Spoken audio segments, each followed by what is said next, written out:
വളരെ മനോഹരമായിട്ടുള്ള ഒരു കാടിന് നടുവിലൂടെയുള്ള ഒരു ട്രെയിൻ യാത്ര. പക്ഷേ ഈ യാത്ര വളരെയധികം അപകടം പിടിച്ചതാണ്. ഒരുപാട് പേരുടെ ജീവനെടുത്ത, ഒരുപാട് പേർക്ക് പേടി ഉണർത്തിയ, പേടി ഉളവാക്കിയ ഒരു യാത്ര. ഈ യാത്ര തുടങ്ങുന്നത് മുതൽ അവസാനിക്കുന്നത് വരെ അപകടങ്ങൾ മാത്രമാണ് ആ യാത്രയിലുണ്ടായിരുന്ന ഓരോ ആളുകൾക്കും സംഭവിച്ചത്. വളരെ മനോഹരമായിട്ടുള്ളൊരു കാട്.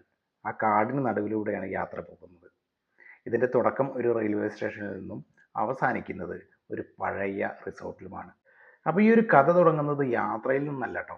യാത്ര തുടങ്ങുന്നതിന് മുൻപ്, റെയിൽവേ സ്റ്റേഷൻ്റെ പ്ലാനിങ് കാര്യങ്ങൾ തുടങ്ങുന്നതിന് മുൻപ് തന്നെ കഥ ഇവിടെ സ്റ്റാർട്ട് ചെയ്യുന്നുണ്ട്. കഥ എങ്ങനെയാണെന്ന് വെച്ചാൽ, വളരെ മനോഹരമായിട്ടുള്ളൊരു കാടാണ്. ഈ കാടിൻ്റെ ഒരു ഭാഗത്ത് റെയിൽവേ സ്റ്റേഷനും മറ്റൊരു ഭാഗത്ത് ഒരു പഴയ റിസോർട്ടുമാണ്. കാണാൻ വളരെയധികം ഭംഗിയുണ്ട്.